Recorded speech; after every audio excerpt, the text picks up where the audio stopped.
હવે આગામી આગાહી કરતાં પહેલાં જણાવીએ કે આગાહી માનવી માને અને જે સમુદાયને ન માનવી ન માને. આ અંગે અમે દાવા દોરી છે. કોઈ પણ પ્રકારના નુકસાનથી અમે બંધાયેલા નથી. હવે ખેડૂત ભાઈઓ જ્યારે વરસાદની રાહમાં છે ત્યારે જોવા જઈએ તો એક મજબૂત વરસાદી વહન તારીખ 22 જુલાઈ આસપાસ બની રહ્યું છે. તે ગુજરાતમાં આવતા ઉત્તર ગુજરાતના ભાગો, મધ્ય ગુજરાતના ભાગો અને કચ્છના ભાગોમાં પણ વરસાદ થવાની શક્યતા રહેશે. જેમાં ઉત્તર ગુજરાતના ભાગોમાં મહેસાણા, સાબરકાંઠા, અરવલ્લીના ભાગોમાં વરસાદ થવાની શક્યતા રહેશે. કોઈ ભાગમાં 3 ઇંચ કે તેથી વધુ વરસાદ થવાની શક્યતા રહેશે. મધ્ય ગુજરાતના ભાગોમાં પણ ભારે વરસાદ થવાની શક્યતા રહેશે. કોઈ ભાગમાં 4 ઇંચ કે તેથી વધુ વરસાદ થવાની શક્યતા રહેશે. પંચમહાલના ભાગોમાં દાહોદ, લગભગ દાહોદ, લીમખેડા વગેરે ભાગોમાં, છોટાઉદેપુર વગેરે ભાગોમાં ભારે વરસાદ થવાની શક્યતા રહેશે. કોઈ ભાગમાં 3 કે 4 ઇંચ કે તેથી વધુ વરસાદ થવાની શક્યતા રહેશે.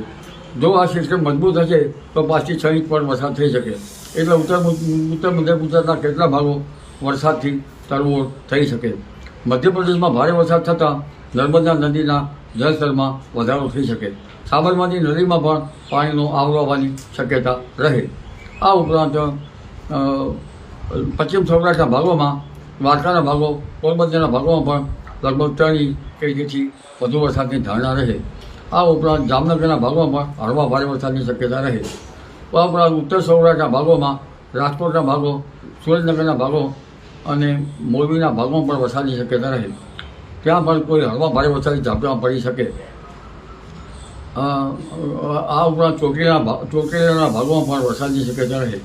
ગીર સોમનાથના ભાગોમાં પણ 4 ઇંચ જેવો વરસાદ કુલ વરસાદ 3-4 દિવસનો થઈ શકે. આ ઉપરાંત ભાવનગર, અમરેલીના ભાગોમાં પણ વરસાદ થવાની શક્યતા રહે. દક્ષિણ સૌરાષ્ટ્રના ભાગોમાં પણ વરસાદ થવાની શક્યતા રહે. દક્ષિણ ગુજરાતના ભાગોમાં પણ તારીખ 24, 25, 26 કે 27 સુધીમાં ઘણા ભાગમાં ભારે, તો કોઈ ભાગમાં અતિ ભારે, તો કોઈ ભાગમાં હળવાથી ભારે વરસાદ થઈ શકે. કોઈ ભાગમાં 8 કે 10 ઇંચ જેવો વરસાદ થતાં નાની નદીઓમાં પૂરની શક્યતા પણ રહે. ઓગસ્ટ માસમાં પણ સારો વરસાદ થવાની શક્યતા રહે.